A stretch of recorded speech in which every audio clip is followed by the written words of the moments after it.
En dan volgen we nou de borvrouwtjes naar de opera. Hé, Borvrouw, heb je nou net een papier, maar ik zag er op, dat staat op mijn papier, ik heb het scenario.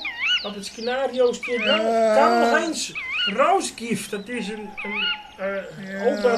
opera-componist.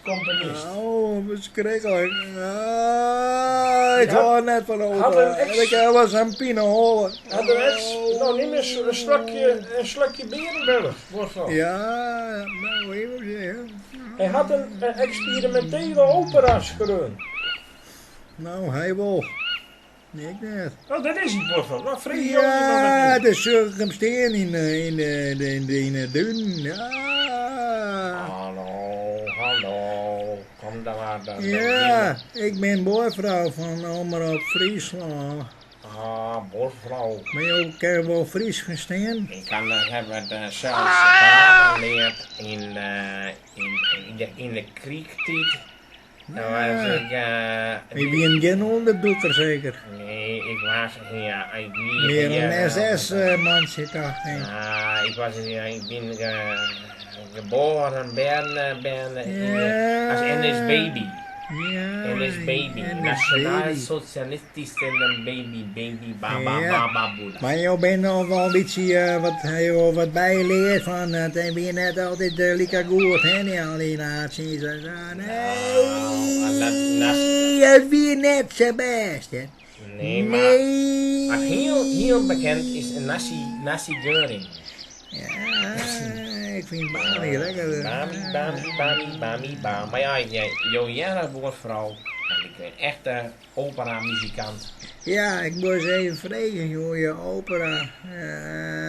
Hoe ben je op het idee gekomen? Nou, Wat een goeie vraag. dan heb jij mij hier op het... Ja, nou, hoe zit jouw opera dan? Op het eiland, nou, ik moet even nog even wat daarover vertellen. Ja. Dit opera, ik heb twee, nou net niet script. Het is wel moeilijk om vooral Fries te praten, maar mijn eerste opera heette Mijn Kampfführer. Ja. En de tweede opera heette Zwoele Joden. En nou heb ik nog een opera, deze opera, Ja, zit me even wat op. Mijn Katelijne de Keerzekut. Ja, Die had de bühne voorschouw, wochenschouw. Ik de wochenschouw maken. Ja. Ja, ik weet net, kijk, wij het al hierover hebben, maar kijk nou een stukje voort uit je opera. Ja, die opera die heet... Ja, de Nijopera, hoe heet die dan? De Naaie-opera. De Naaie-opera. Ja. Ik ben, of nou, in Fries, ik ben Zadjail. Ben jou dat? Ja. Ja.